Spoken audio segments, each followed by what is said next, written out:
The opinions expressed on this radio station, its programs, and its website by the hosts, guests, and call-in listeners or chatters are solely the opinions of the original source who expressed them. They do not necessarily represent the opinions of Revolution Radio and FreedomSlips.com, its staff, or affiliates.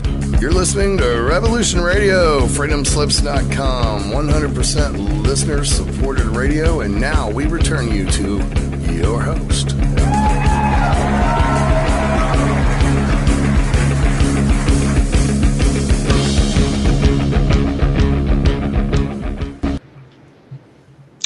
Hello, good evening, everyone. It's Christine Joanna Hart, and it's Valkyries for Revolution Radio. And I hope my sound is okay. Broadcasting from Kensington, the poor part of Kensington, and it's a heat wave here at the moment. It's really bad. Actually, it's really hot. But today's show is going to be a really sad show. I'm going to do a tribute show to friend Max Spiers, who died on Saturday, and I know a lot of my listeners knew him, even though a lot might not have known him in person. They really knew him through Facebook and knew him through his broadcasts, his different broadcasts, through different platforms, and he died on Saturday. And it's just the saddest thing, because not only did he have a really big heart, he was really in touch with levels. He could channel them here to us, as well as the information he had. He had a really soft heart, and he was a strong man with a soft heart, and he touched the hearts of many of us. And we needed him, we needed his presence, we needed to hear from him, and just to have someone like that just disappear is just shocking, and it's just shocking, and it's quite hard to get over, and quite hard to swallow it. It's like a massive thing you have to swallow, and so that's what I'm going to do the show about today. And hopefully Miles Johnston is going to join me as soon as he can. He was supposed to come on at 7, but he's stuck down a country lane in his car or something. He just rang me and said he would be half an hour. So I'm just going to talk for half an hour. Even though I'm at a loss for what to say. I've been feeling really bad. I found out Sunday, Miles sent me a text to explain what had happened. And then Taj, I rang him and he told me what happened. And I didn't believe it, because it's so hard to believe someone so young and strong and healthy and vibrant had slipped away from the world, slipped away from the physical body. And it was so hard to believe. And the first thing I wanted to do was to go to Mass. So I went to Mass, and they were singing such beautiful hymns there that I was allowed to come out of shock and cry and just let it out. And it was good to just let it out, and just to get the pain out of, because sometimes if you walk around in shock, and I suppose a lot of people that have heard, not able to feel it, have to feel it. And that's a hard thing to do sometimes, because number one, it's hard to believe. And number two, it's a really horrible thing to come to terms with. But I think all of us have to remember that he has a soulmate incarnate at this time. He has his girlfriend, Sarah. They were soulmates, and they both said it. You could feel it just looking at their pictures. So whatever pain we feel as his followers, whatever pain we feel pales in intensity through what Sarah must be going through. That's Sarah Rachel Adams, because that was her soulmate. And it's just, whenever I think of it, I just think how dark that is, because it's everyone's dream, I know it's my dream and most people's dream, oh, I hope I have true love one day. I mean, I'm pretty damn old. I still hope that I will meet my soulmate. Even if I'm like 70, I meet my soulmate, you know, sitting on a bench somewhere. It's always possible, and that's something I live in hope of. But to have felt your soulmate and to be in the physical presence of your soulmate, and then to be just young and have them snatched away from you, and then to know that you have to go on and live the most of your life because you're just young without that soulmate, must be really, I don't know how anybody could face that. And that is what Sarah has to face. And I know I should have sent her a personal message. I suppose people out there that feel they should have sent her a personal, but then you think, what can I say to someone who is going through that loss? And of course you have Max's mother who's going through that loss as well. The mother and son bond is really, really strong. And sometimes it's hard when you know that people have lost someone like that to know what to say to make them feel better, because words seem they just seem really inadequate when it's something devastating that's gone on in someone's life. You think, what can I possibly say that would make any difference? And then almost if you say something, it seems like it's an insult because words aren't really enough. So I'd been feeling that, and it was just a horrible feeling. And I managed to go to church and to cry. Monica, who had been with Max as he passed away, rang me on the Sunday, and she was really quite hysterical. And she said to me that before he died, as he died, he said, oh, sorry, this is really hard, that I've written it down and I hope I get it right. I'll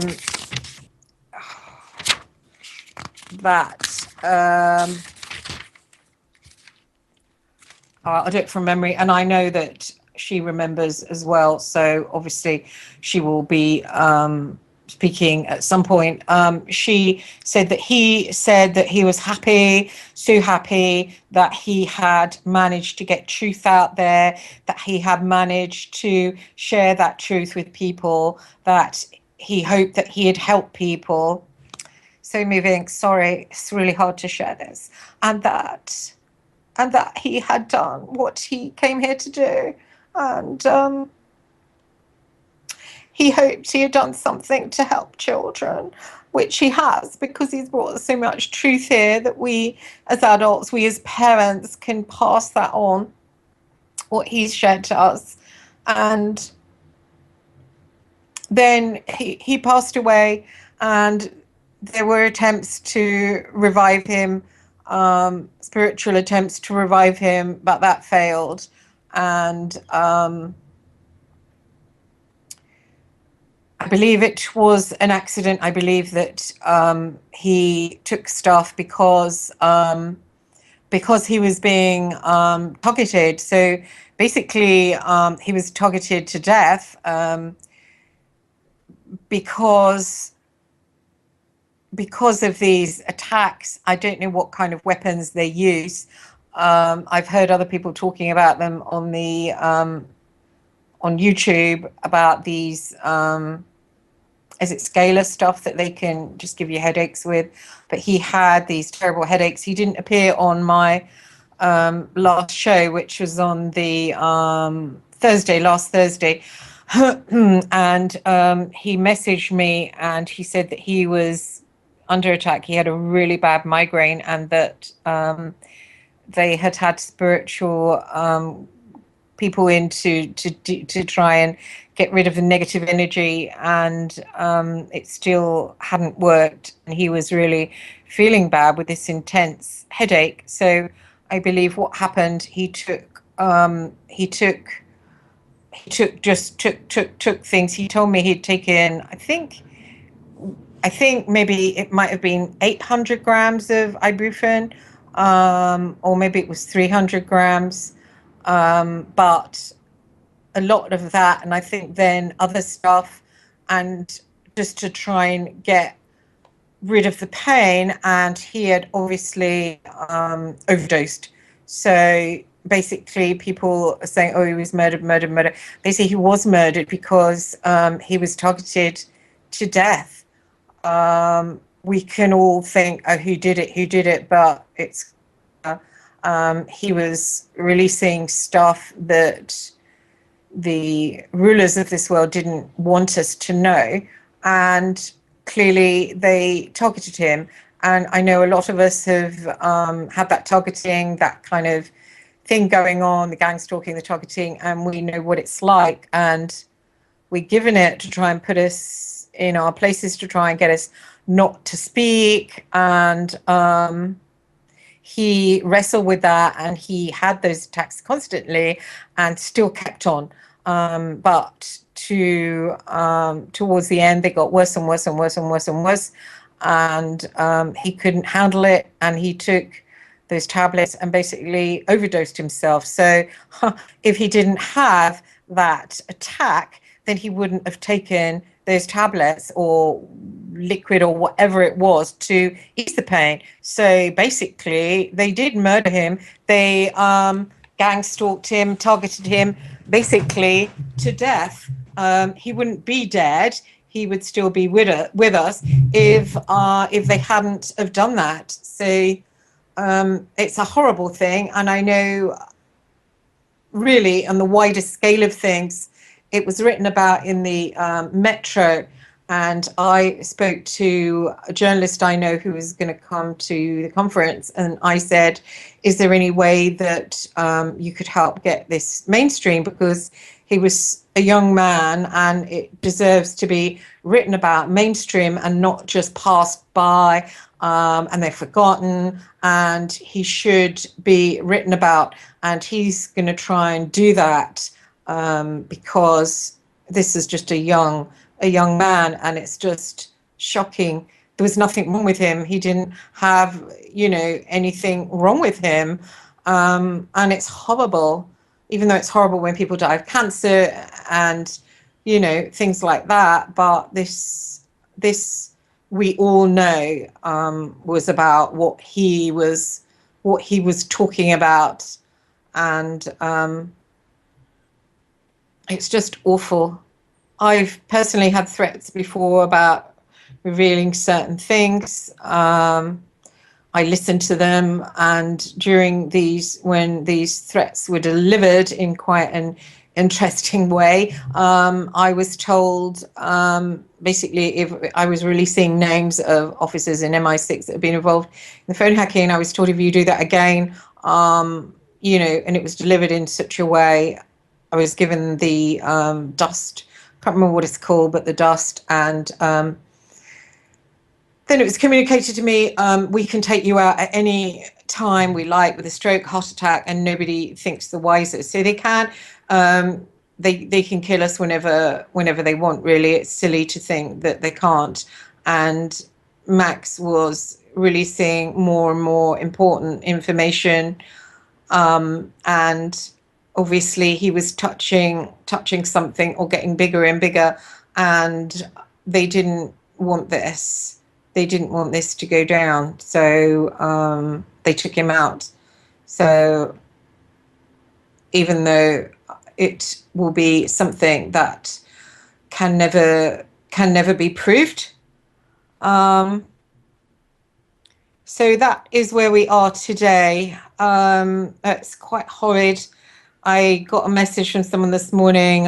Someone had shown an email or something to someone, and Max had said something mean about me, and said something, I was up to something with Miles Johnston and blah de blah. I had fallen out with Miles Johnston recently, and Miles and I bicker like like anything. So I don't get that, but I looked at the date, and this person showed me it, and I looked at the date, and it was before June, and in June was when we got together, and he had some issues with me, and he said, let's clear the air, let's start again. I've had some major issues with you. And I'm like, yeah, I know, because on one show I had a vision of him colouring in. I said, I know that upset you. And basically we were supposed to meet in Kew Gardens, and he hadn't come because of what I'd said. And I said, I know you were upset about it. And he said, no, it's not that. He said there was a few things. One was Seth. He felt I'd helped Seth an awful lot and not bothered helping him, which wasn't true, because I hadn't actually helped Seth at all. Seth has seemed to risen quite high. He's now up having chat shows with this one and that one, and I have seen it, but it's nothing to do with me. He felt I had backed him and I had backed Seth and ignored him, and I explained that I hadn't. And then he wanted to talk to me about Aquino, and he said that he didn't agree with me having him on the show.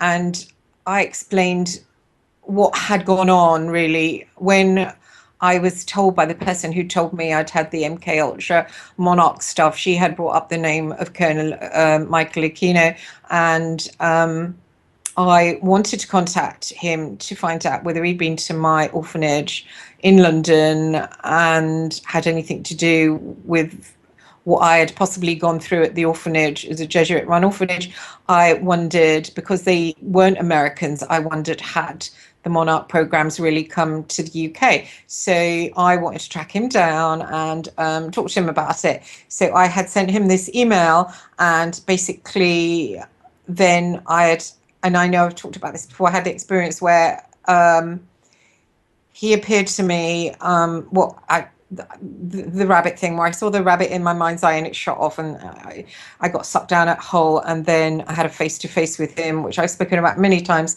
And from there on after, he pulled me out of my body for quite a few nights. There was three or four nights in a row, and he pulled me out of my body and tasered me and basically asked me who I was, who I worked for, what I was doing.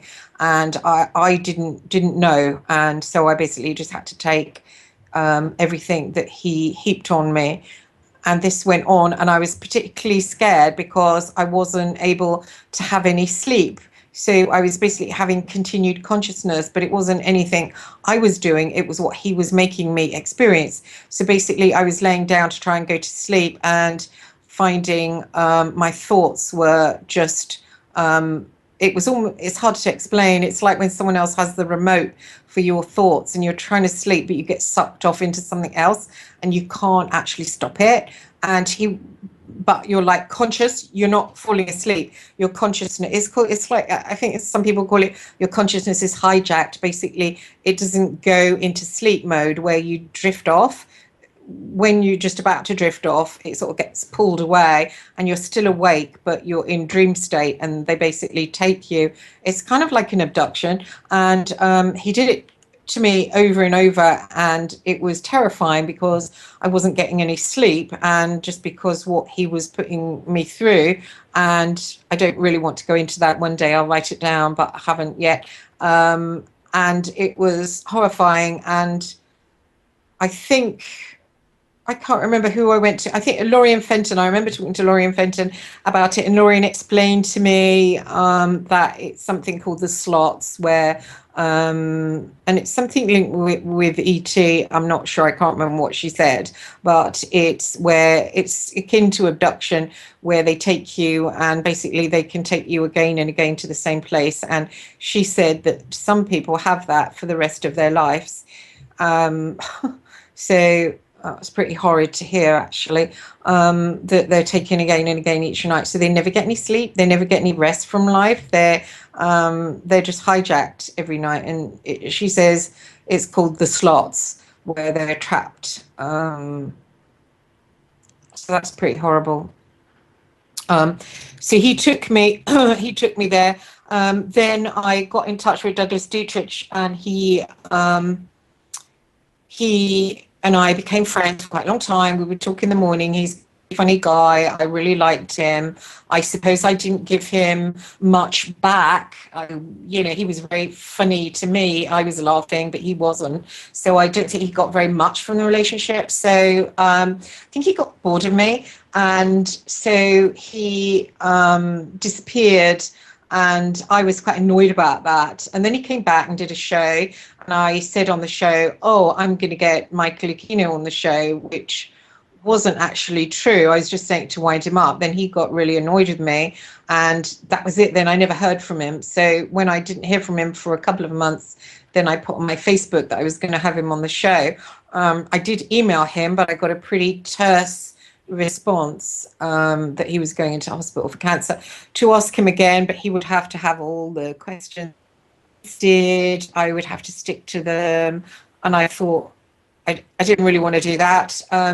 But so I put it out. I was going to interview him, which I could have done. I still can do, but mainly it was to wind up Douglas, actually. And there was such an avalanche of judging on that, almost as if I had stated that I was his best buddy. And I think Max had got wind of that, and he wanted to know what had gone on. So I filled him in on all of that. And he then said during, he made some kind of post about Sean Stone and Sean Stone's show, and then he said after he made the post he was being attacked by Aquino. It could be likely that he that would happen. It might happen. I don't know. I think the guy is in his 80s and has cancer. I don't know. Maybe not. Who knows? It could be anybody. He wasn't being pulled out of his body, but he did have a weird experience where he said he felt hands around his throat, and these hands were squeezing and stopping him from talking. And I thought that was really odd, because I had the experience of, after we did the first show, I went downstairs, I was watching TV, and I saw a figure in my mind's eye of a programmer. I think it was a programmer, a figure, American figure that I remember from the orphanage, who was, I think I call him a programmer because I have memories of him making me watch him with another man, and he appeared like in my mind's eye and grabbed me around the throat, really, really, like, but in my mind's eye, but I could almost feel it around my throat. And I attacked back, and I thought that was odd, because I got that same choking feeling. And I thought, what's that to do with? Because I thought the show wasn't that good, but he had that experience too of hands around his throat, and it was odd. After that show, the first show we did, he counselled me off air for about an hour. We came off air, and he was chatting to my producer Patrick, and then Patrick clicked off, and Max had said that he was going to talk to me about different things. So I wanted his advice about things, and then Patrick came back and connected us both up again. And basically Max said about my stalker that he could see him in his mind's eye, and that he was very feminine, and that he had a sexual obsession with me. And he said to me,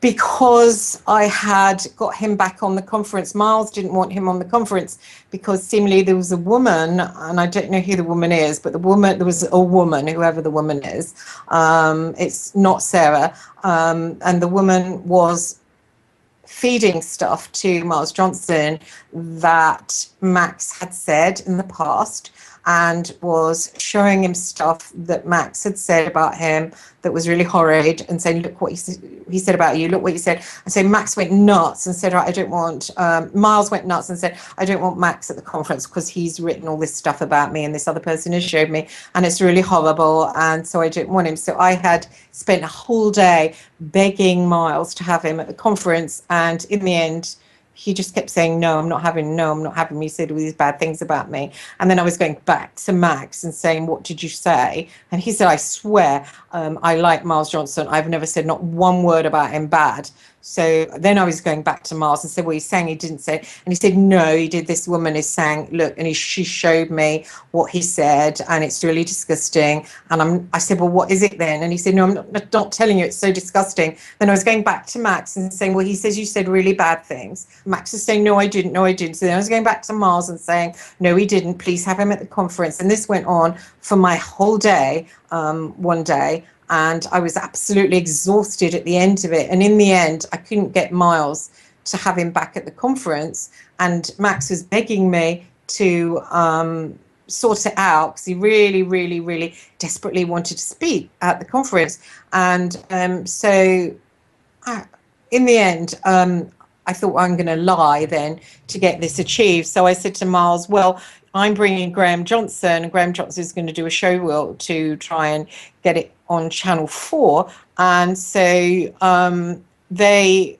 he's Channel 4, and Channel 4 only want it if we've got young people, glamorous. And, you know, I'm not glamorous enough, I'm not young enough, so we're going to have Max and Sarah because they're good looking. And he went, really, they're not going to come if they don't show? And I'm like, no, they won't, really. I've just spoke to them and they won't come. And he said, right, okay, Max can appear, but you babysit him, and you're responsible for him. So that was set for the Saturday. And I went back and told Max, and he said to me, oh, I owe you the world, because that is really important for me to speak at the conference, and I want you to know how grateful I am, etc., etc. And I want to do something for you now. What can I do for you? And I said, I've got this stalker. I've had the stalker for 5 years now, and so he did an energy search on him, and I sent him some pictures of him. I sent him a tape recording of this other guy because he's wound him up so much, and he basically said, well, he's really feminine and he's got loads of female DNA, and he basically is preying. He preys on people that he thinks are vulnerable, and sometimes women and children, and he is being controlled by another worldly entity. And he said, I will sort him out for you, and I'll do it spiritually and energetically. And he said to me, just let go. And I just couldn't. And I said, I can't, you know. And he said, right, I want you to promise me it is my problem from now on. It's not your problem. You've got to let it go. Be happy. Let it go. It's my problem. I've got his pictures. I know him. I know where he is. He said, let it go. Consider it's sorted. And he said, I know some really, really powerful people. Do you believe me? And I said, yeah, well, I do believe you. And he said, right, it's taken care of. Don't ever think of him again. I haven't been bothered by this guy since. And for him doing that, you know, I will always think of him as a friend, no matter what this woman has come out and said, oh, he said really bad about you. I don't care, because more recently than that, he was my friend. Okay, so it just seems to me that this person is A, trying to stop Max speaking at the conference, and then I foiled that plan, and B, trying to spoil my tribute show today, because I started to think, well, Jesus, he must have, you know, not liked me. And then it's almost, I was watching TV and I felt really, really sad. And I almost felt presence, as if to say, don't be sad, that's meaningless. And I thought, yeah, why am I listening to some old bags crap? They're so bitter. Nobody even looks at their direction. Why am I letting that affect me and my love for a really, really good person who put themselves out, who was tired coming off the radio and yet spent another hour with me to counsel me about my problems, and with this stalker. And, you know, why should I let anyone take that away from me? My memory of that man, my good memory of that man, that I can take for the rest of my life and think I really knew a good man. I am not going to let some skanky old bag come along and take that away from me. So if they're listening, I'm sure they are, because they're obsessed with me like a stalker. Your plan has failed. And sadly, that person's plan to stop Max from getting to the conference, even though they failed, I spent the whole day in getting that turned around. They seem to have got their own way. Why they want that, I have absolutely no idea. I really feel sad that this whole thing, they call it conspiracy, but really it's people trying to get to the truth. It's really sad that there's so much competing going on, and so much. Here's Miles Johnston. Patrick, could you bring Miles Johnston on? Hang on. Let me see if I can grab him, okay? Okay, thank you. Miles has just tried to ring. Yeah, there's just so much. I'm sorry. I had just gotten up for a second. That's my bad. Let's see. Okay. I'm going to grab Miles, and I'm going to hit add to call. Okay. And that don't get him on nothing, Will. He's bubbling, but he should be with us in just a sec. It takes a second sometimes. Well, you sound like you're doing real good. Thank you. It's really sad. It's hard to talk about, you know, when someone young passes away. Yeah, it's horrible. Hi, Miles. How are you? Hello, Patrick. Well, I've just done a final update on this killing of Max Spiers. I think there's no question that he was killed, but I can say that. But the coroner will have to make that decision when the opportunity to do the relevant autopsy of Max Spiers happens, and hopefully the body will not have been interfered with, because this is a gravely suspicious killing. Mm-hmm. And I say that with all due respects to a very fine woman called Monica Duval, who Max died in her villa in Warsaw, or in the surrounds of Warsaw. I know Monica very well, and I simply cannot understand how anybody who has somebody so ill spewing up liters of black stuff out of his mouth and, from his rear end. I mean, there's a variety of reasons how that can happen. Mm-hmm. But when the doctor is actually called on Saturday afternoon, and the doctor is shocked that this man is in such a condition, has not been brought to hospital, and actually criticizes Monica, why isn't this man in hospital? I'm going to send 2 police round to bring him to hospital. The doctor then leaves, from what I understand. Now, this is material coming from Monica and the other guy who was doing the filming of his final hour or so, Alexandra, I think. And that video has been published. It's the final video of Max. It's also been re-edited, and I've been talking with Kerry Cassidy on this. You've got to understand, I've been working with Kerry Cassidy on this since this on that day. We can go over the chronology of this, but basically, the doctor says, "Why isn't this guy in hospital?" He gets the police to come round to bring this guy to hospital, and these 2 people say no and refuse access to Max Spiers by the police, and they go away. I get a message, and I get a confirmed message that Max Spiers is dead, and that was around about 6:30 or 7 o'clock English time, British summer time. And I challenged Madeline, and turns out Madeline was not in the building, not anywhere near Monica and Max. So she's got no witness. She's got to go on what she's told. And I said, look, is Max dead or alive? Because there was some question about, is maybe there's some hope.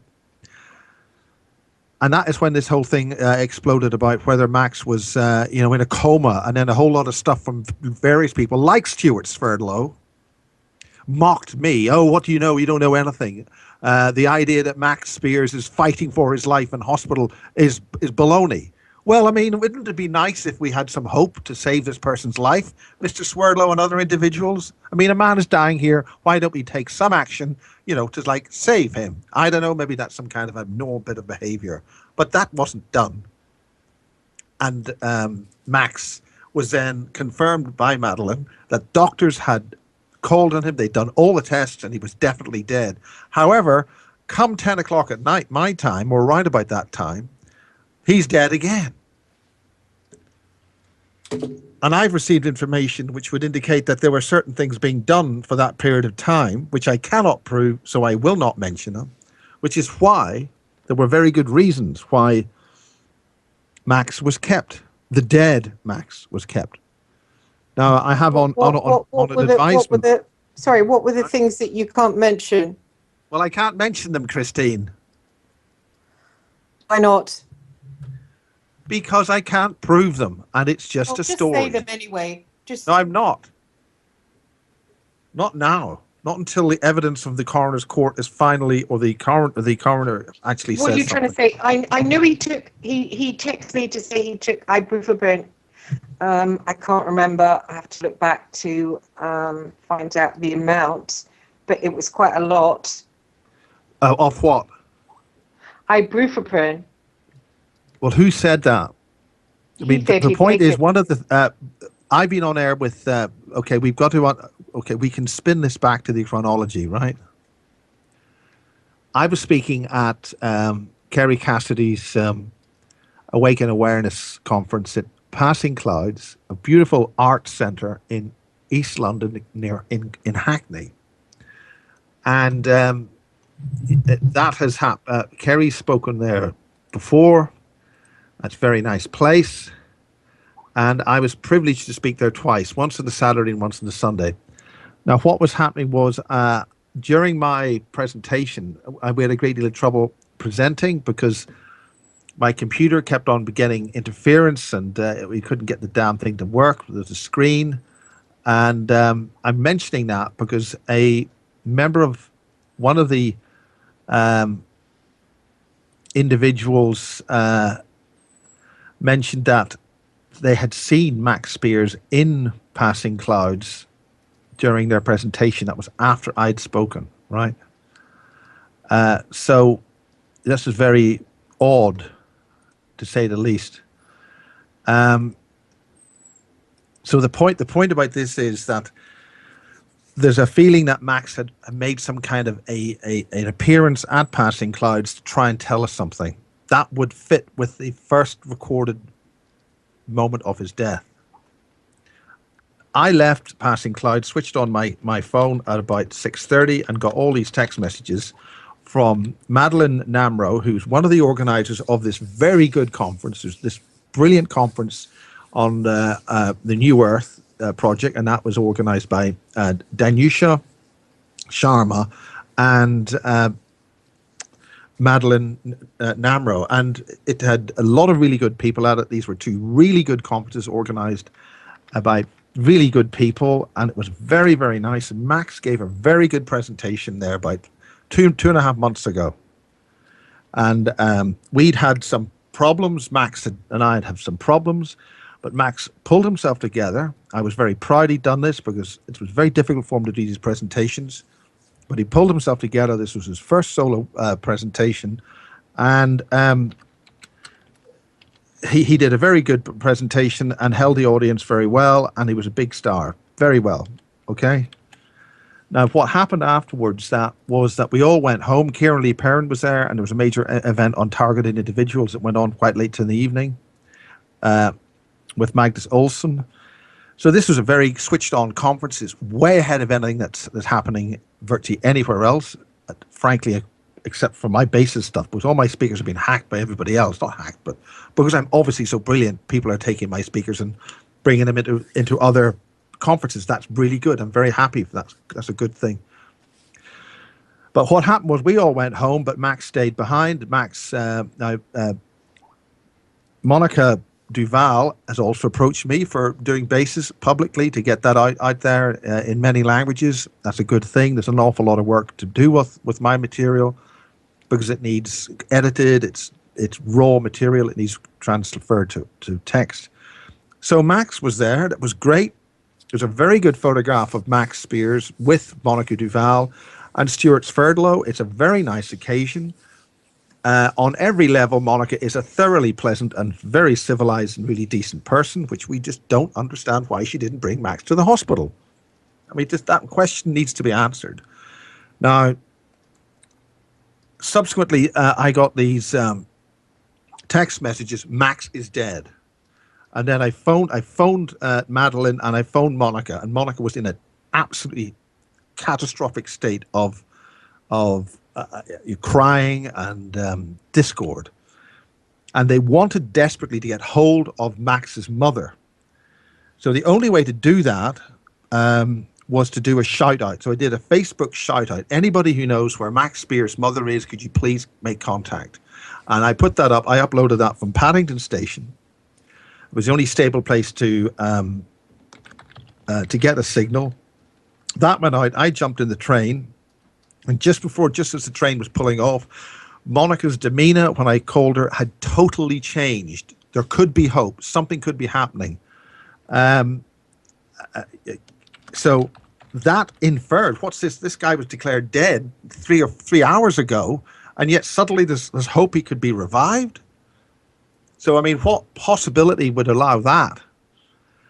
So the long and short of it is, at the end of my train journey, and by the time I got home, it took him another 2 hours. That brought us up to about 10 o'clock. I then phoned Monica again, and it's confirmed, no, he's dead. So then she says, I don't know what to do. I don't know how to contact what authorities do. I need somebody to talk to about what information, what things do I do? How do I deal with Max? Well, calling the hospital and saying, hello, there's a dead body here might help. But that didn't happen. So it wasn't until early next morning that when I called Monica again, that she explained that Max had been taken away to the morgue, and that his mother, she left a message. She did find, it turned out at 10 o'clock the previous evening, she did have a phone number for his mother. So this whole thing about me shouting out and trying to get the phone number was actually a complete waste of time.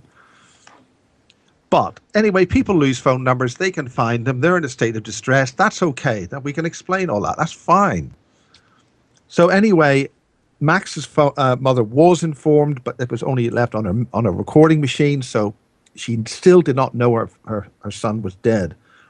But by this time, half the world did. So the next morning, he's taken from her villa to the morgue, and that's the end of Max Spiers. He's dead, right? Subsequently, I got into criticism I was criticized by Stuart Sverdlow about this idea that he was struggling for life in a hospital bed, and that gives strong indications, to my mind, that Stuart had some idea of what was really going on. But that's only a summation, that's only an indication. And rather than showing care for Max, he didn't. It's like he was more interested in criticizing me for, God forbid, having hope that he could recover from whatever was happening, because we didn't know what the actual state of Max was. So anyway, we're only going to find that out when his body eventually gets to the UK. All the relevant forms have been filled out. I've been working very closely with his mother, and we now know that Max actually fathered a child, a young little boy, and that child is now fatherless, and there's now a fund to try and get some money to help that child now that he's lost his father. This would, I think, to many people is a surprise, because obviously he's been seen with Max and Sarah. The two have had a very close relationship.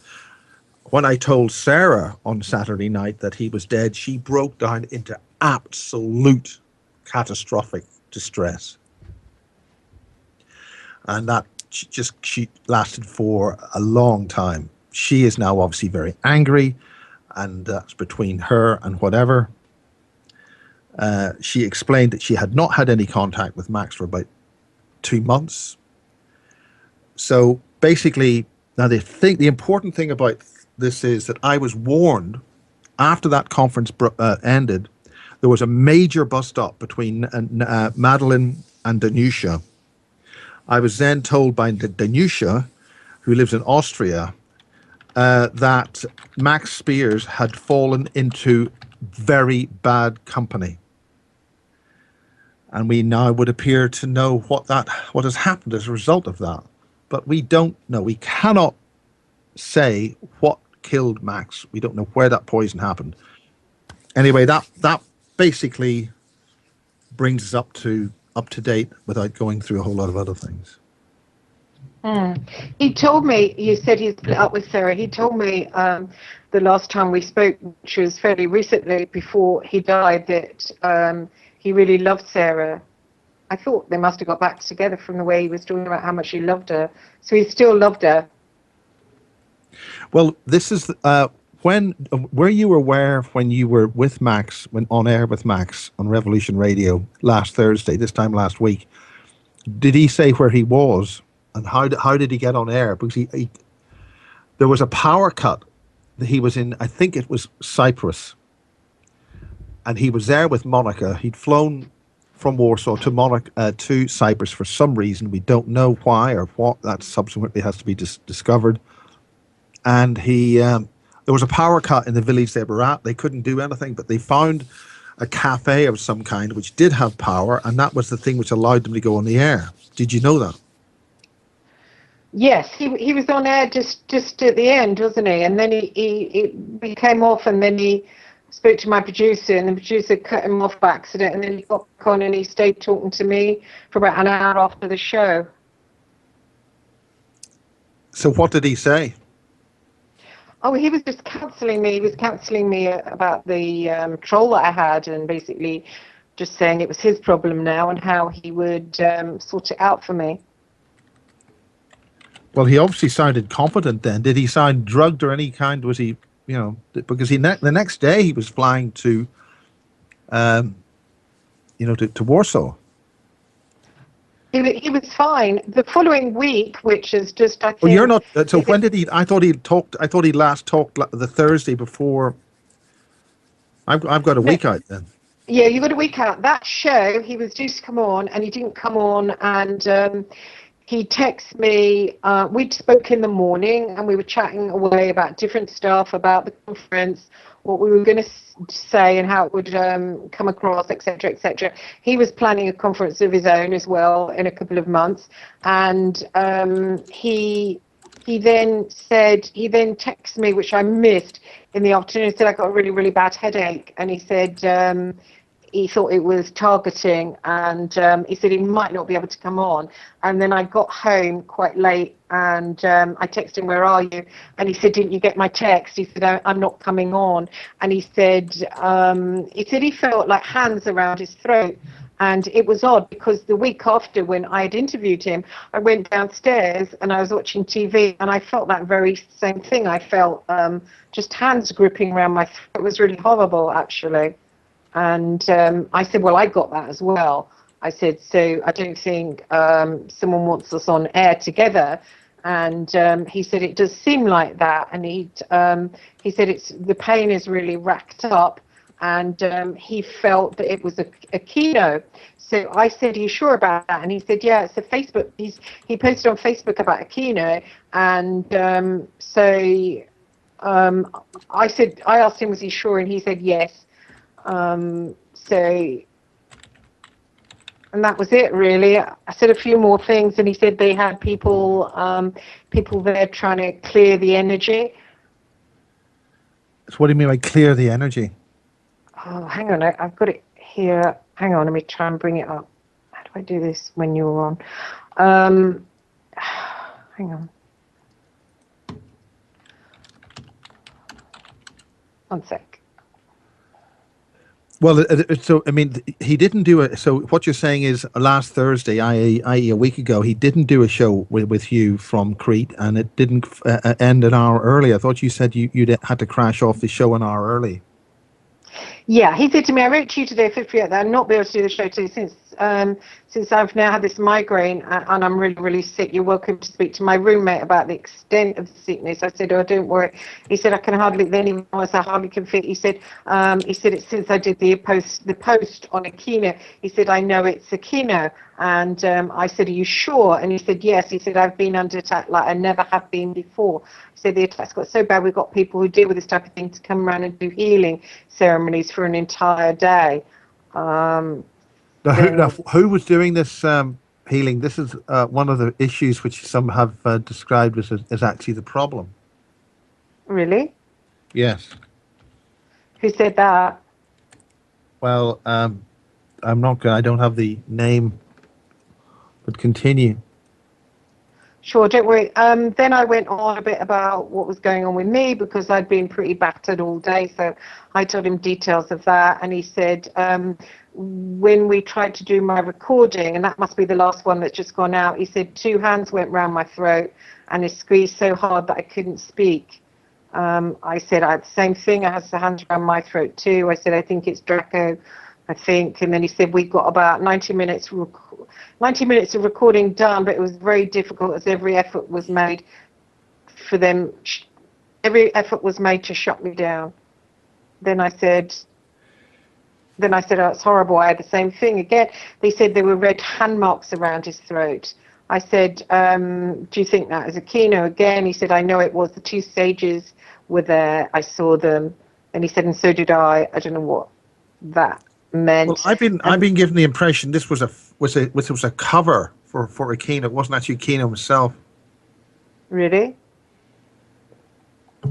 This is a very clever rouge.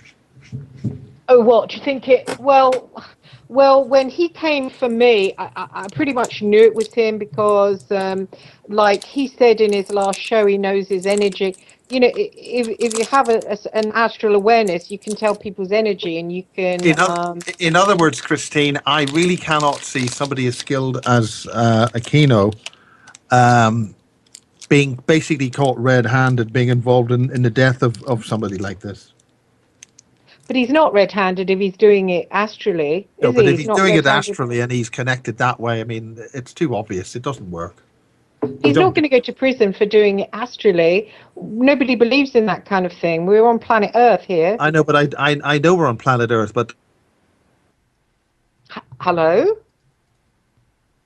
I don't know Aquino, but a person like that would not do that, in my opinion. It's too obvious. What? Would not do what? You don't, you know,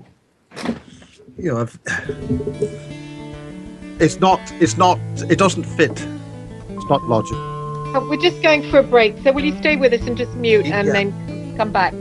Okay, thanks. Just mute. 3 minutes.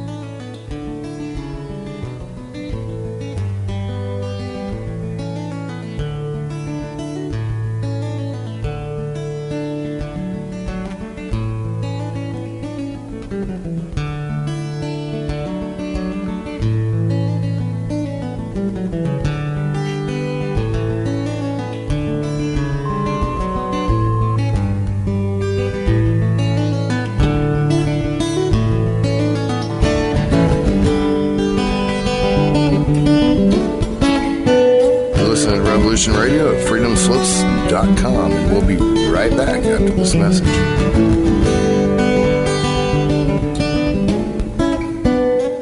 The opinions expressed on this radio station, its programs, and its website by the hosts, guests, and call-in listeners or chatters are solely the opinions of the original source who expressed them. They do not necessarily represent the opinions of Revolution Radio and freedomslips.com, its staff, or affiliates.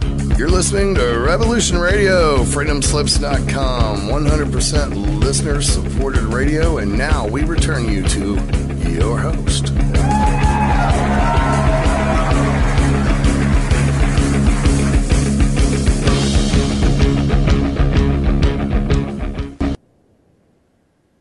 Hi, it's Christine Joan Hart, and we're back. Valkyries at Revolution Radio. I've got a really sad show tonight. We're talking about the death of Max Spiers, who was a friend and a really great man with a huge heart, and everything is really sad. He was young, strong, and taken from us. My guest is Miles Johnston. Miles Johnston, are you still with us? Hello. Hi, you're still there. So how are you feeling personally over losing Max? I know you guys had off and on love-hate relationship. Well, the bottom line is that Max is very, very volatile, and he's been through a lot of stuff. Yeah. And when he was here, he came down here for 3 days to say something, and he ended up not saying it. That was a waste. Why do it? But there's no logic in this, because once you're triggered, you don't you don't behave properly. That's the whole point of triggering. So it ended up that we didn't have the in-depth 2-hour conversation that he wanted to say. But the last time we spoke, he says, "Miles, I'm going to give you the best presentation I've ever given. I'm going to give you the truth." That was something that Monica explained. Max just wants the truth out. He wants the truth because he had been criticized that some of the stuff he'd been saying was, shall we say, copycat or false or disinformation. And I told him, look, if you're going to go on stage and just run a lot of copy of somebody else's work, it's just not going to happen. And this directly refers to Cara St. Louis, who felt that Max was copying her work and was basically, so she pulled out of my conference because she felt Max was going to just nick it, even though Max was going to be scheduled to start first and she was going to be the end speaker, or the big main speaker on the Sunday evening. But the bottom line is that Max was saying that he was also Fae, which is what Fae being a completely different type of ET, completely against the so-called reptilian law, and are connected with the ancient folklore of fairies. Did he said he was Fae? My understanding is that this is what he said, he was Fae, which is precisely what Cara was saying. And if Cara had heard him say that, she probably would have blown her top anyway. Yeah, she said, that's really odd. You never told me that before, because I have a feeling that I'm Fae as well. That I've got this massive connection to them, and I've had... Christine, are you telling me everybody's turning Fae? And it's weird. I don't know if I told you, but I tried to contact Max in the astral. Obviously, as anybody would, I'm sure other people have. I'm not the only one that has seen him. I managed to speak to him, and as I was speaking to him, actually, it sounds horrid, but I just started asking him about myself, because when people go into the astral, they leave their body, they can see along your timeline. And the first thing when I made connection with him, he said that I had cancer. And he said, you've got cancer. And he said, you have to go straight away to the doctor and get it cut out. And they can cut it out, but you have to go straight away. I haven't been yet, but because, when you meet and are speaking with anybody on the astral, you don't know if it actually is them or somebody pretending to be them. And what did I say? I was just asking about my timeline rather than asking him about himself. And he was then picked up and just taken away by these bat-like creatures. I wrote it down. They had black grey skin on the body, like almost like their bodies were human, but not the head. They were different, and they had bat-like wings. And you know what they look like? They had green eyes in yellow at the core, and they look like what's known as the unseelie. And you can Google that and see pictures of them. It's I'll spell it out: UNSEELIE, the unseelie. And they beat him, scarred his back, came back and dropped him. And I said to him, what has gone on, and aren't you afraid? And he said it's irrelevant, or it doesn't matter, or something like that. And he said it was punishment. And interestingly, the Unseelie are part of the Fae. They're the dark side of the Fae. And then he said to me, they've got control everywhere. And I said, oh, what do you mean? And he said, I thought I made that clear. But actually, it wasn't clear to me because really I haven't listened to a lot of his stuff. And I think basically he was saying they've got control of the astral as well. And he said that he had to go higher. He had to rise higher, and that, you know, they would have less influence, and they wouldn't be able to touch him if he went higher. So I just said basically Godspeed, and he said to me, which is really hard for me to recount, and I suppose I should have said it to Sarah, but it's hard to say things like this. He said to me, tell Sarah I love her, won't you? And not in the way I told her there, but beyond that, much deeper. He said, you promised me you would say that. It's very important. So I wrote it down, so I just read it back. So and that was it, really. That was the only little bit of contact I had. Well, earlier this week, an email received by another individual who's connected with the Basis Project, whose name I will refrain from using, that she got a group email from Max, which was sent to Sarah, and basically, I think the feeling is that he made a mistake by replying to a group mail rather than an individual mail, because Max and Sarah were going to be speaking together at the conference, and basically he said that there are people out to kill me. There are people out to kill me. So that would have been, I think, Tuesday before he went to Cyprus. And it seems that he came back from Cyprus with Monica starting to get ill. So maybe he got stung by a scorpion. Maybe he picked up some very bad food poisoning or something. We don't know. Excuse me, the guy that was interviewing him in the last interview where he's falling asleep and he's not falling asleep, he's dying. Oh, really? That was the hours as he was dying, as he gurgling up. This poison was getting to him.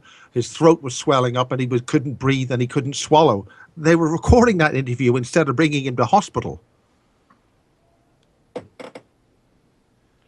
God, I didn't know that.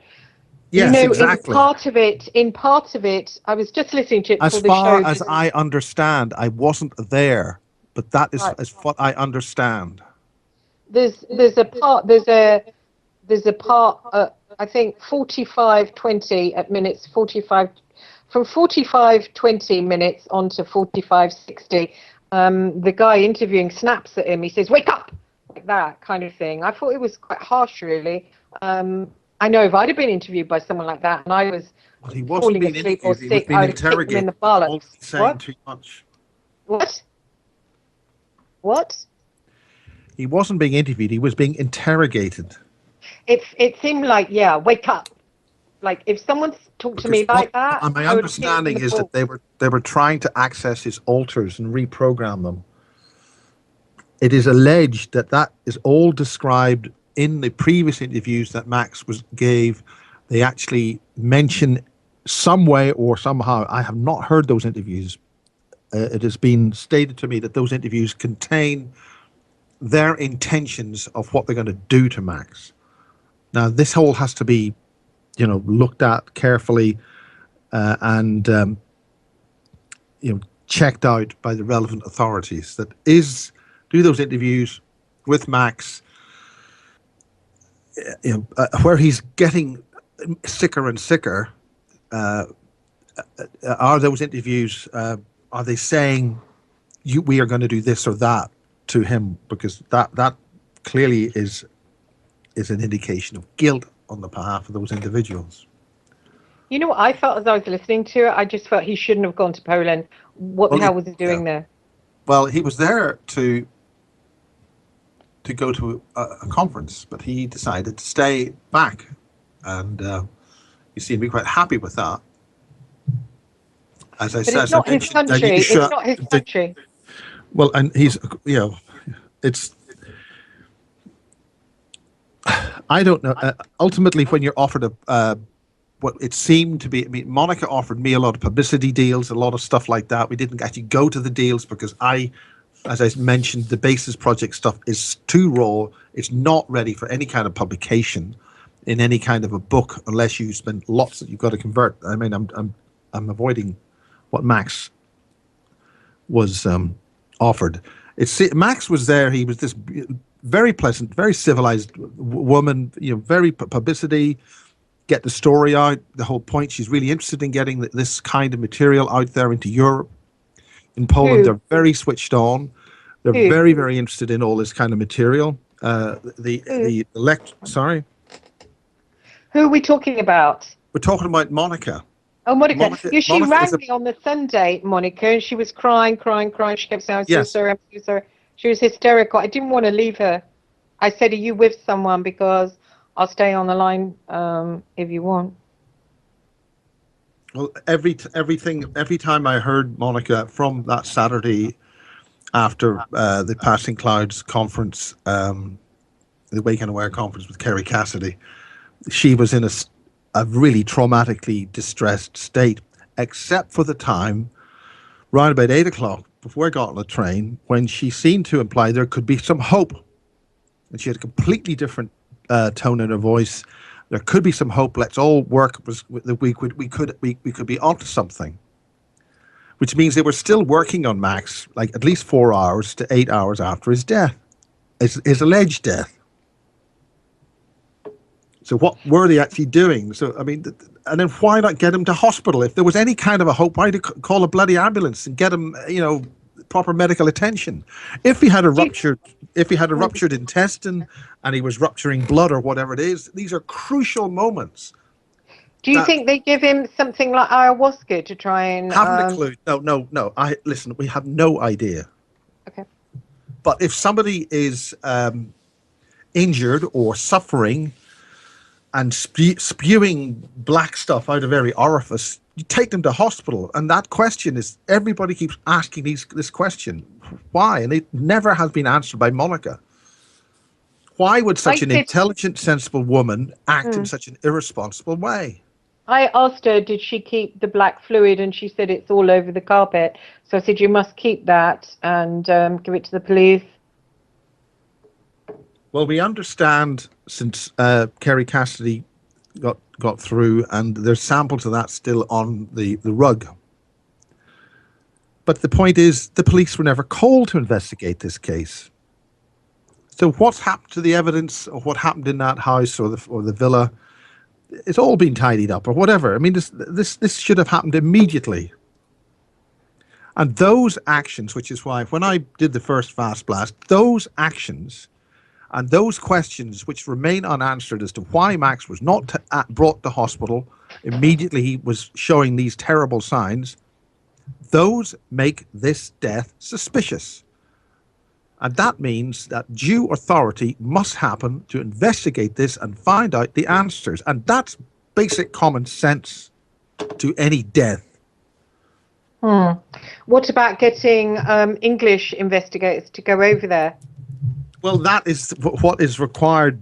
That's what you could do. This is all down to his mother and the actions of his mother and whether she decides to go ahead with this. This is entirely her responsibility. I mean, I actually went to the police here because we just felt this was just such a hell of something really wrong here. And I tried reporting this to the police, and basically they didn't want to know. I was pushed from one operator to another, and it was basically basically we don't care. Go to your embassy and talk to Interpol. Well, I don't have an embassy. I don't have an English embassy in Wiltshire. I don't think there are embassies in England for the English embassy. So that was I felt a put down. But it was only about 15 minutes after that a news report appeared in the what's called the Echo. Was it the Echo? It was the Metro. The Metro free newspaper, which is given to commuters all over Britain, ran a story on the death of Max Spiers. I saw it. Now, I've had a look at that, and it's got and I've talked to other individuals about the style of that report, and it has got a British intelligence signature on it. The way that was reported, the way it was released.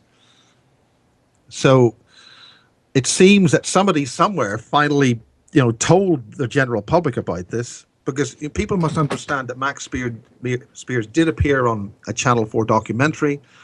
He did mention the Pindar, the Rothschilds, although a lot of what his answers were and the questions given to him were bleeped out.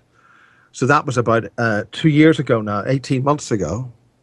He was on air, so he's relatively in the public domain, but we'll see what happens. We'll see what happens now. I thought it should be covered by mainstream. I spoke to Graham Johnson about it and felt it was mainstream news that he had had this mysterious death. Well, I'm sure when the autopsy happens, but we'll see. Well, we'll see what happens. An autopsy. Listen, Max simply could have stepped on a nail and got blood poisoning or something, or he taken a drink from a dirty glass, or maybe somebody slipped him rat poison. There's a particular kind of rat poison you can get in Poland or in Europe, and off the shelf, very small amount of it in a glass of water or milk or tea or coffee will give you the symptoms that he had. Black stuff pouring out everywhere, changes your blood chemistry. But there's a lot of things which can cause that kind of a reaction. If you've got why was that guy barking at him when he was obviously sick? I mean, these questions all need answered. Because he was friendly when they were doing the face-to-face when he was sitting down. But that was I could feel unfriendliness. I could feel dislike in his energy when he spoke to him. I could feel it. It's just almost like you've got a dog there and you're kicking it. Speak more. It's not nice or good. Well, and I'd the hate point to be. is, why have they released that? They've told Kerry Cassidy about this. Kerry Cassidy and I had a very long discussion about this, and the way that it was put to me was that individual was in great danger because he would obviously know what was going on, and also Monica Duval. And I was saying, with the private conversation I had with Kerry Cassidy, that Monica Duval could have a car accident or something was going to happen to her. And likewise, the guy who did the interview, if he's privy to an interview of basically the deathbed confession of Max Spiers, where he's going to name names and talk about, who's the detailed whatever in the Illuminati or whatever, or the Rothschild evil alien empire, whatever, that's going to be material that, if it's not published, puts you at risk that somebody could want to stop that publication of that material, and that individual, that Alexandra, could be bumped off. Can I ask you? Can I ask you? Sorry. Before I finish this point, the point is that half an hour after that conversation, which we decided to keep all of that quiet, Kerry Cassidy decided to publish the guy's name, publish the whole idea of what we just spoken about. And that went public then. And then that interview was published on YouTube, and it was then withdrawn and some edits made, and then it was republished. So I've encouraged anybody anywhere to download those Polish interviews and check them, because they could all disappear from YouTube. Where was the bit that said that they wanted to access his altars? Where did you get that idea from? No, that's not from any of those interviews. That's from other sources, which I'm not going to name, because I can't verify what they're saying. This is all hocus pocus, could be imagination. I mean, this bullshit about talking about the astral and all that to ordinary everyday folk is absolute poppycock. It's rubbish. You can't prove any of it. You can't show anybody it. You can't give them a glass of it or show them a box of it. As in the higher dimensions, up to 15 dimensions, or half of these astral things you've just been talking about. This is all stuff which has no basis in a court of law. Oh, I hear you, but you do know, Miles, that you haven't got much longer here, and that's where you're headed off to. Well, we're headed off somewhere. Yeah, it's there. different dimensions. You can call it what you like. You can call it the Blue Yeah, Lagoon, but it's I where know. you're going. I've talked to John Irwin about this. John Irwin has been through the human death process many times. He's described it. He says it's not somewhere you want to go. Once you lose your body, you fight and fight to stay in the physical world, so you have access to these bodies. And once your DNA is destroyed, you will never be able to reincarnate in this so-called reality. And that is Well, what's yes, you happened rise in the higher. past. You rise, Miles. You rise higher, so you don't want to incarnate here again. Yeah, you're just in energy, whatever. Well, whatever. This is That's we'll find out in due going back to course. God. But It's what you want to do. It's higher. It's going back to God. well, Great. God's a mind control concept for the parasitic Nephilim.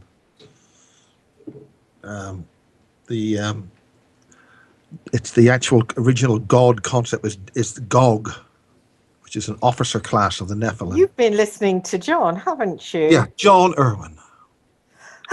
Come and I feel listen sorry to for you if John you Irwin don't at the believe in Basis God. Never mind. Conference. What? We're going to have him speak at the Basis Project Conference. That's 26th in August, the 12th, 13th, and 14th. And it's John going to is be dedicated.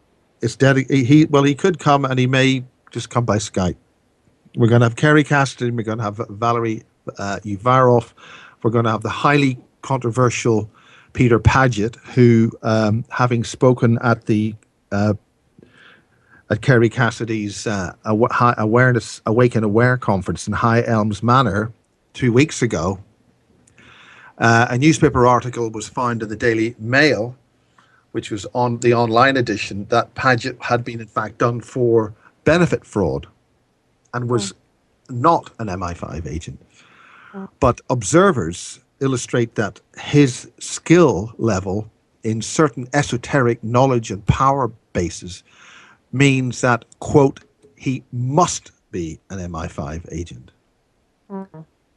So he riposted that. He challenged that article because this was a put-up job. The judge, in fact, at the time criticized the prosecution.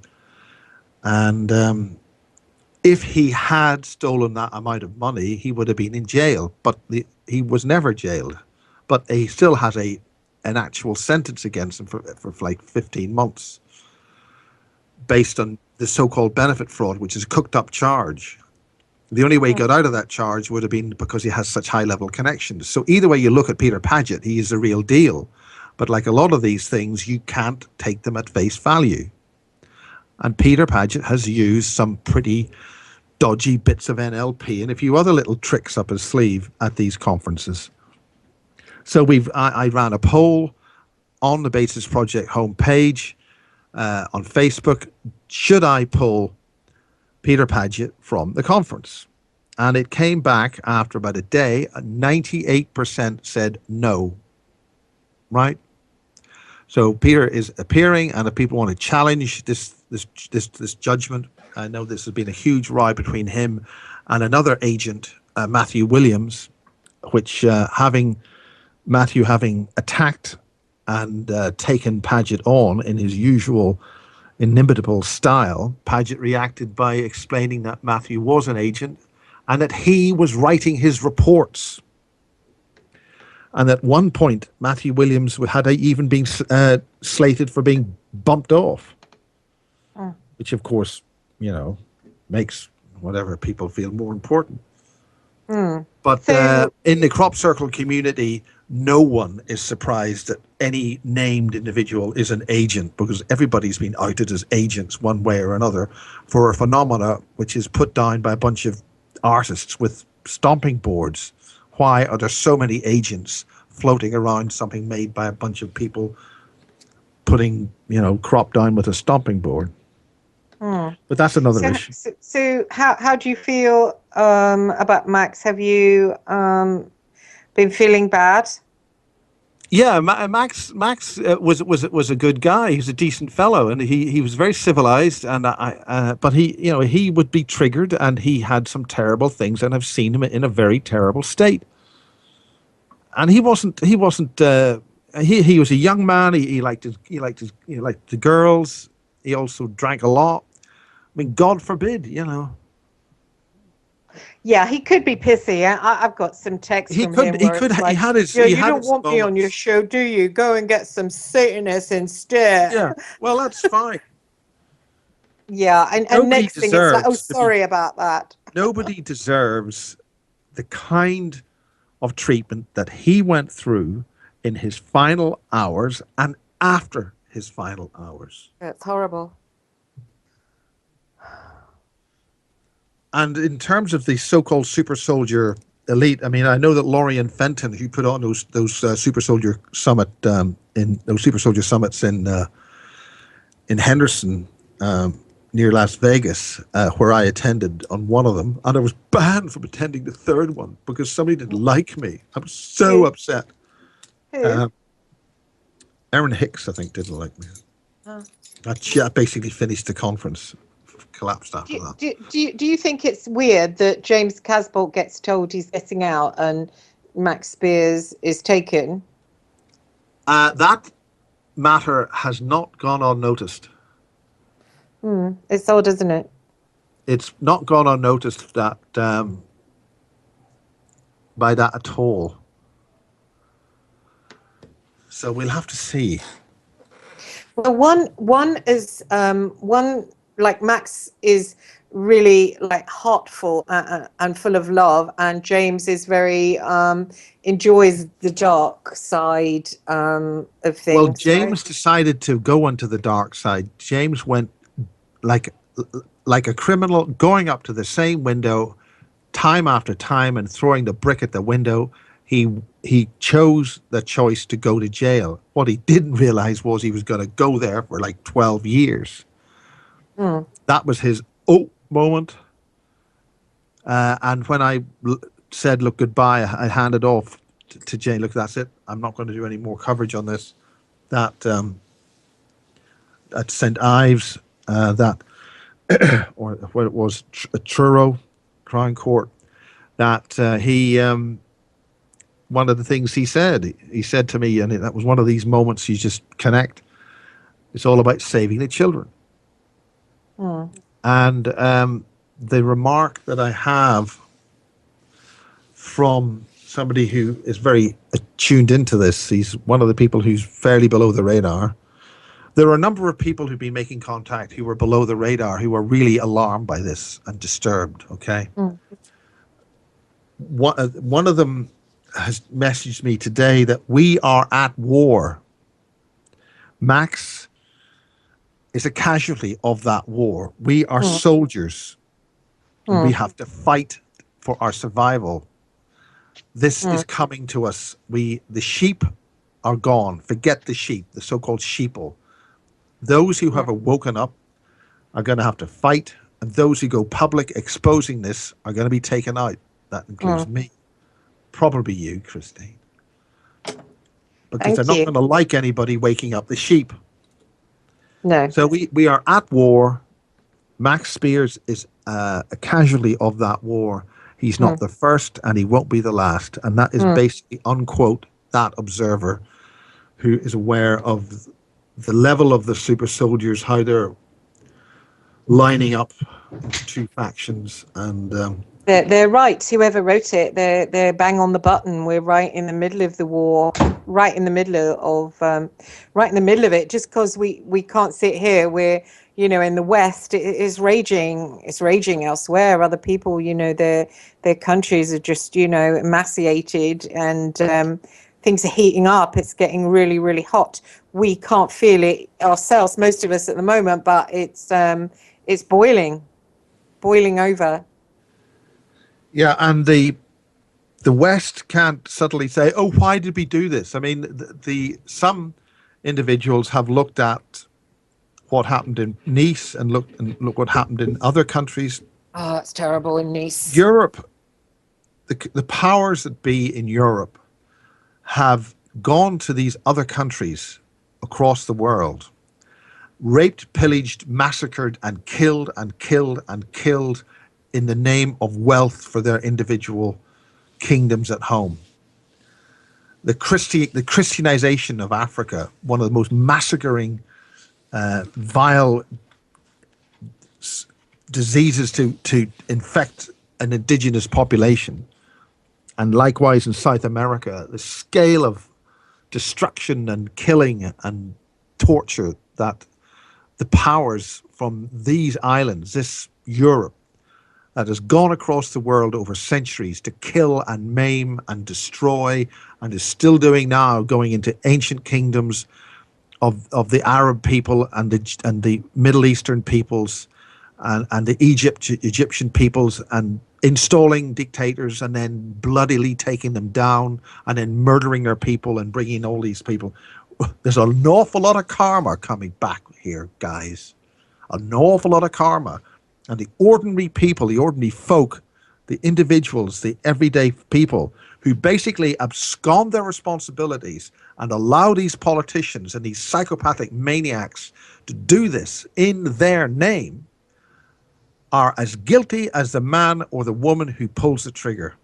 We must hold our various leaders to account and ask them these questions and not allow them to get away with obfuscation and mealy-mouthed words. I unquote an individual. Of course, these wars are going up, or they're going up to the higher, not just in the 3D here, but more intensely on the other levels. And some say they're going up into the second, third, fourth heavens. So they're... Well, some individuals are saying it's coming down here. So, I mean, again, these other realms, for most people, don't know what you're talking about. Yeah, okay, but who cares about them, really? Yeah, well, they're only sheep. They are sheep, and it's horrible. I don't know. It must be nice to sit around. Well, the bottom line is, Christine, you're a reporter, right? You're meant to be a reporter, right? And you're meant to have good observational skills based on the knowledge of Max Spiers, what's gone on, what's been reported in the last week, the last 4 or 5 days. What is your opinion of the killing or the death of Max Spiers?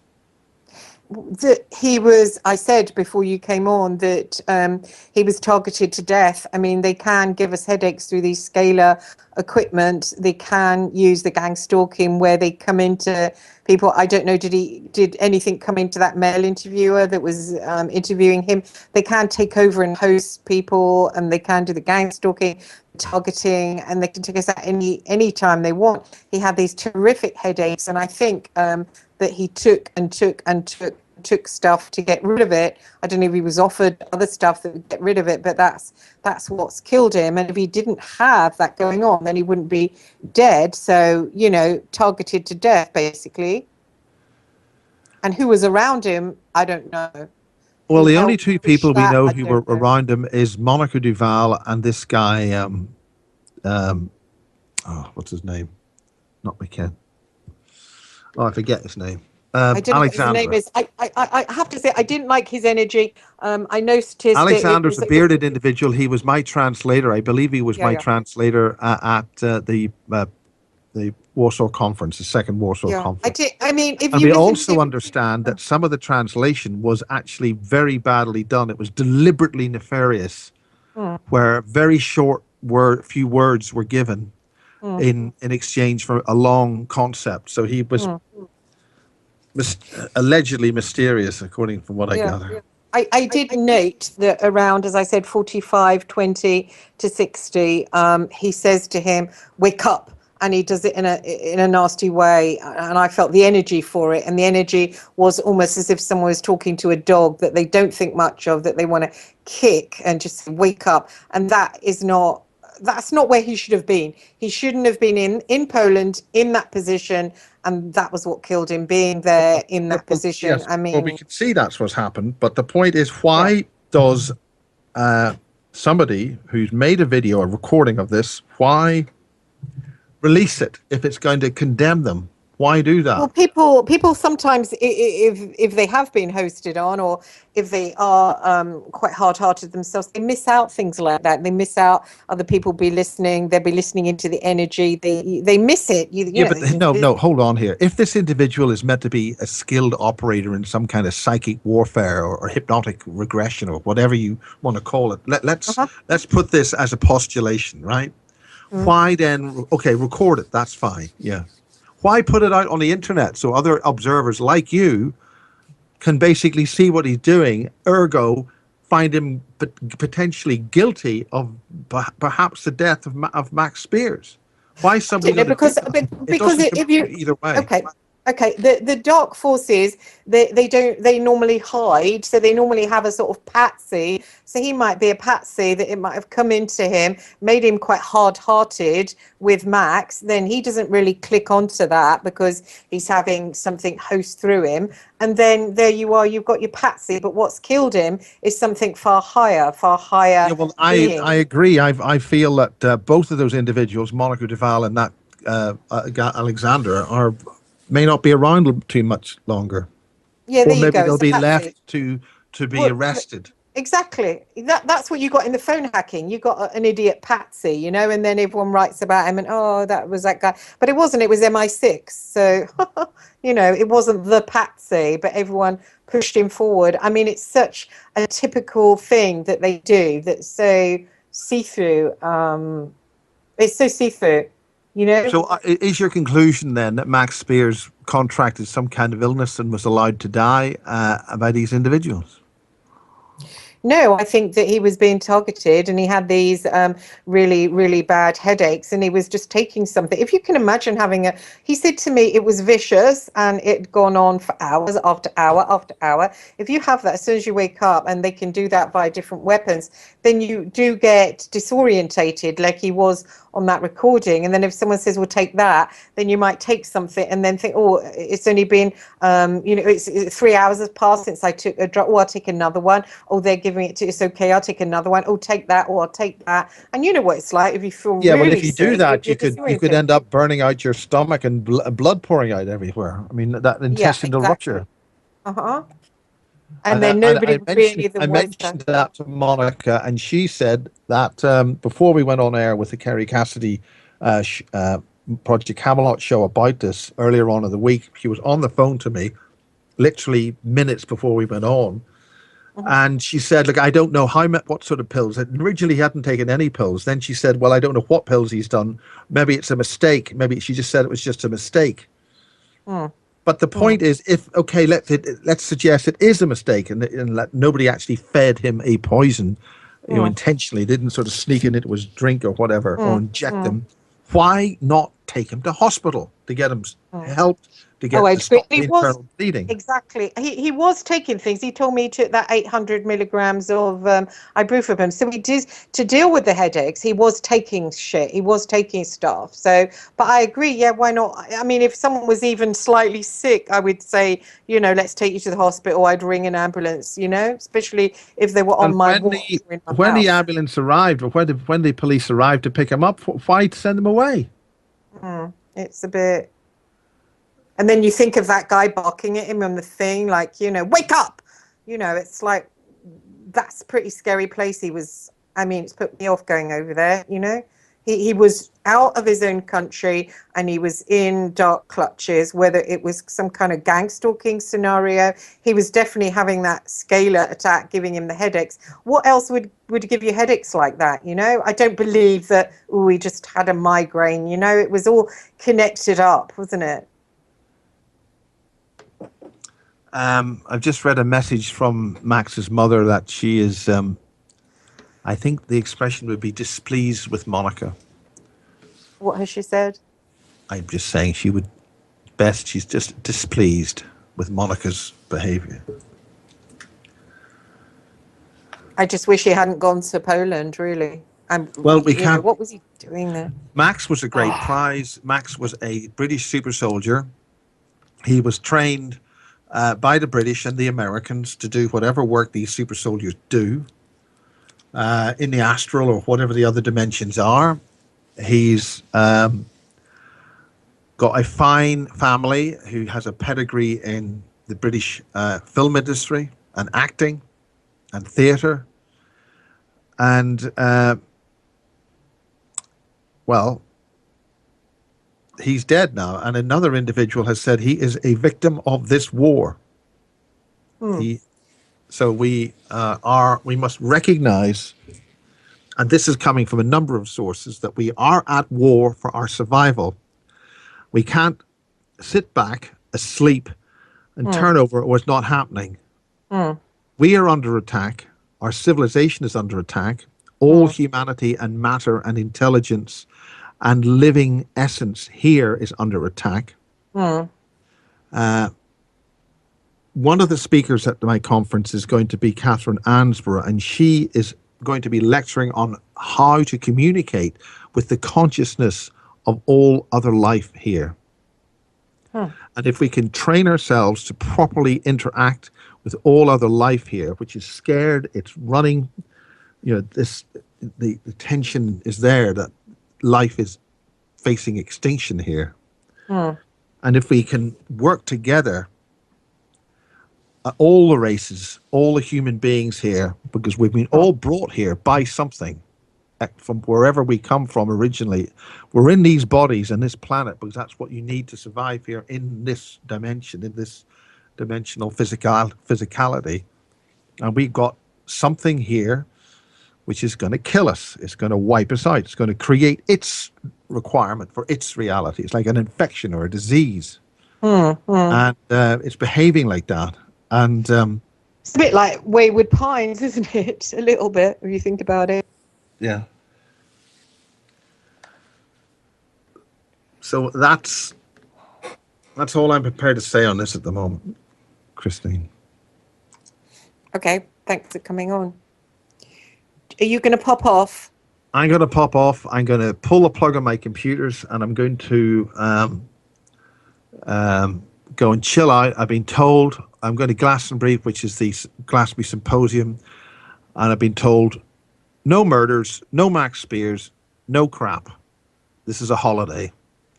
So I'm going to chill out and come back on Monday and go to a nice dinner party with some nice ladies. Good luck.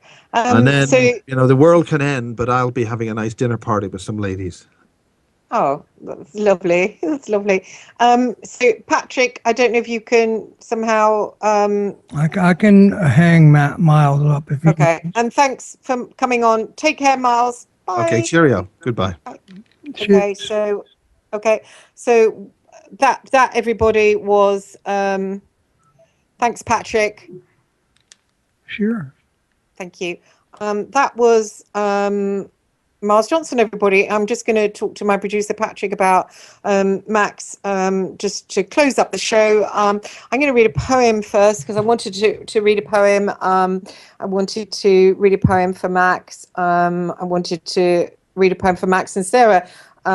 So I'm just going to read it out on air. I hope my sound is okay. Your sound's fine. Please continue. Thank you, Patrick. Peace, peace, he is not dead, he doth not sleep. He hath awakened from the dream of life. 'Tis we who lost in stormy visions keep, with phantoms and unprofitable strife, and in mad trance strike with our spirit's knife. Invulnerable nothings, we decay. Like corpses in a charnel, fear and grief convulse us and consume us day by day, and cold hopes swarm like worms within our living clay. He has outsoared the shadow of our night, envy and calumny and hate and pain, and that unrest which men miscall delight can touch him not and torture not again. From the contagions of the world's slow stain, he is secure and now can never mourn. A heart grown cold, a head grown grey in vain, nor when the spirit self has ceased to burn, with sparkless ashes load an unlamented urn. He lives, he wakes, 'tis death is dead, not he. Mourn not for Adonai, thou young dawn, turn all thy dew to splendour. For from thee, the spirit thou lamentest is not gone. Ye caverns and ye forests cease to moan. Cease ye faint flowers and fountains, and thou air, which like a morning veil thou scarf hast thrown. Over the abandoned earth now leave it bare, even to the joyous stars which smile on its despair. He is made one with nature, there is heard his voice in all her music, from the moan of thunder to the song of night's sweet bird. He is a presence to be felt and known, in darkness and in light, from herb and stone, spreading itself wherever that power may move, which has withdrawn his being to its own, which wields the world with never wearied love, sustains it from beneath and kindles it above. He is a portion of the loveliness which once he made more lovely. He doth bear his part, while the one spirit plastic stress sweeps through the dull dense world, compelling there all new successions to the forms that wear, torturing the unwilling dross that checks its flight to its own likeness as each mass may bear, and bursting in its beauty and its might from trees and beasts and men into the heavens light. The splendours of the firmament of time may be eclipsed, but are extinguished not. Like stars to their appointed height they climb, and death is a low mist which cannot blot the brightness it may veil, when lofty thought lifts a young heart above its mortal lair, and love and life contend in it for what shall be its earthly doom. The dead live there and move like winds of light on dark and stormy air. So that is a poem that Shelley wrote for a friend who had passed away. Percy Bysshe Shelley, yes, that's few greater. You want the good poets, Shelley and Milton. These guys were poets. They were poets. Nobody reads them anymore. Yeah, and not just simply rhymesters. This has been a really, really hard show. Really. Well, I think you did it very, very well. I wanted to feel better by the end of it, but I don't feel better. Just feel, it's horrible. Nothing really you can say. You just have to let time take care of it, and the fact that we'll all see him again. We'll all meet again. That everybody that has gone before us. My best friend died in 2012, and I still haven't got over it. I'm lucky that I'm psychic, so I can speak to him now and again, and I'm excited that one day we'll be back together, and you just have to look to that, and know that we're all probably know each other before. We're all gonna get back together again, and death is, it's just, death doesn't exist. That's for the sheep to believe in, that such a thing as death. I mean, there isn't anything as death. We just lose our physical bodies. But it's hard, isn't it? Because you just miss people and you miss their effect. I know the conference, I was so looking forward to going to it, and it was going to be something about peace and love, and I thought, wow, it can be like a sort of American thing with love, and maybe people will come and camp and it will be really cool. And now Miles didn't mention whether, I don't think I'm actually welcome there now, because they haven't got that section. So I'm not going to go. I don't really feel like going anyway, so I'm glad I think I've been dropped. But maybe I you don't want to make sure of that. Maybe you want to make sure of that before you don't go. Yeah, I really don't feel like going. It seems like it's and you'll have to be sick. You'll just have to not be feeling too well, and that's that's all there is to it. But yeah, it's time. Time will take care of it.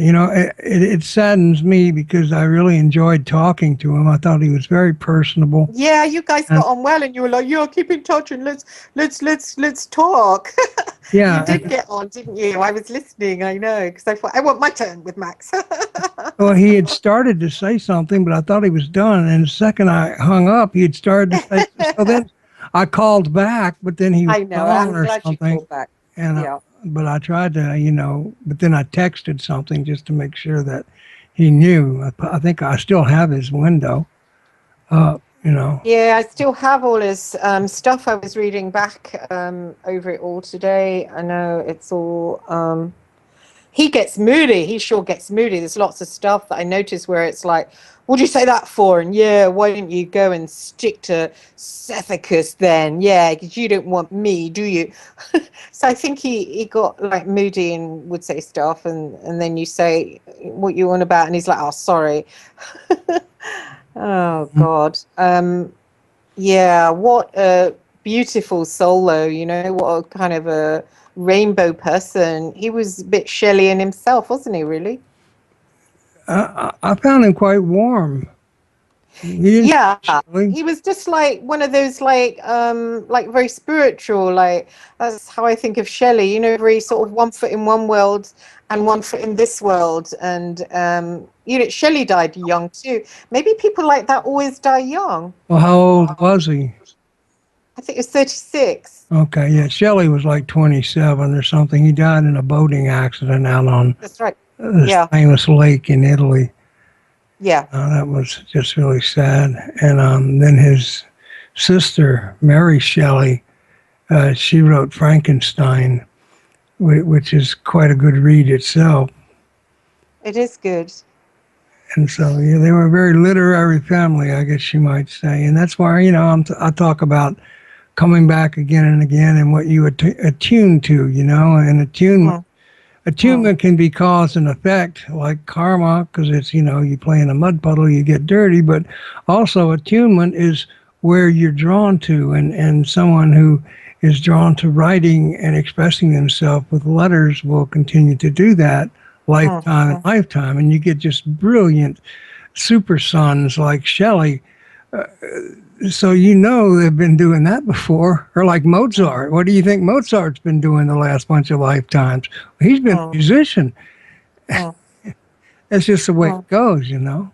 I think Max was an artist in a way. He was an artist with words because, you know, what he spoke about was really inspired talk. So he was getting it from mostly, you know, from a higher level. So it was inspired. So that's like an artist in words, isn't it?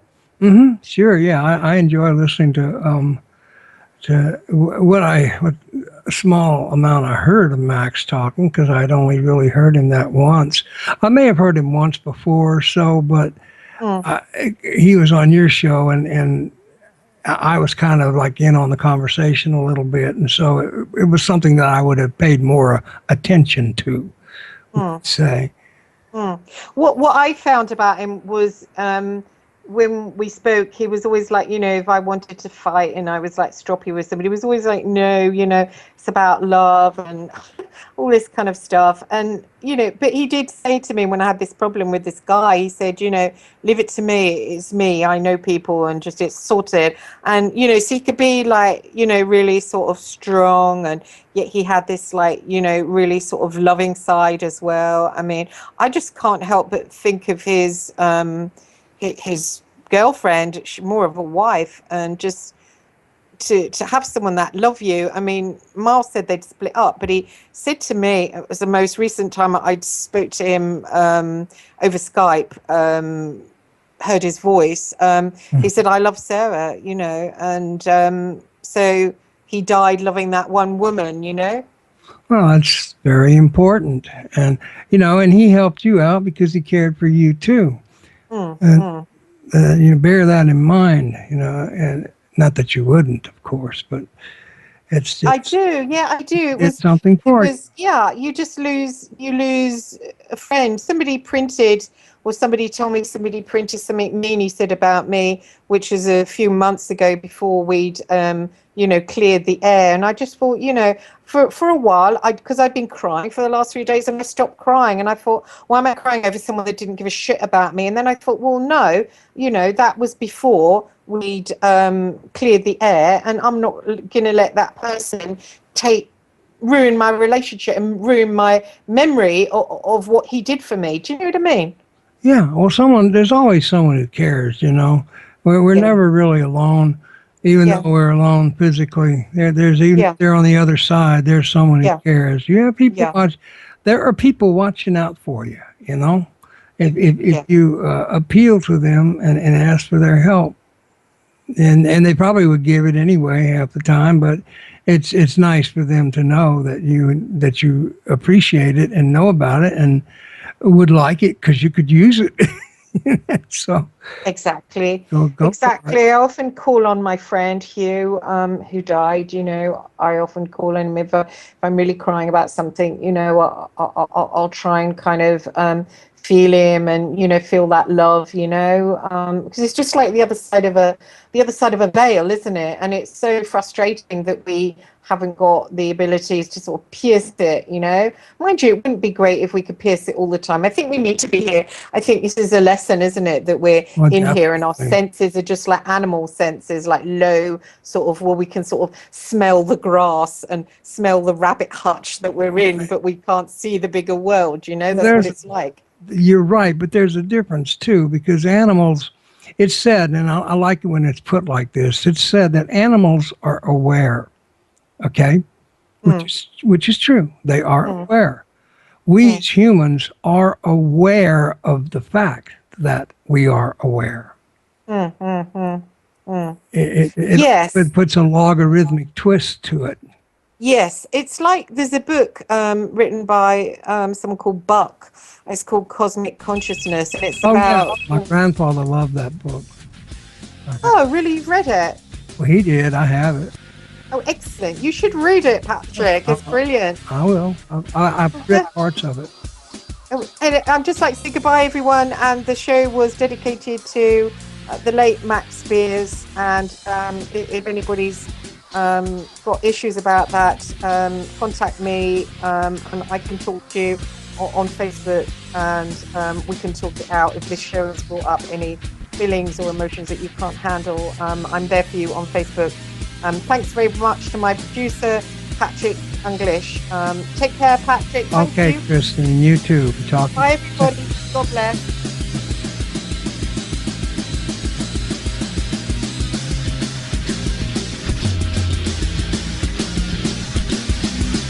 Thank you for listening to Revolution Radio.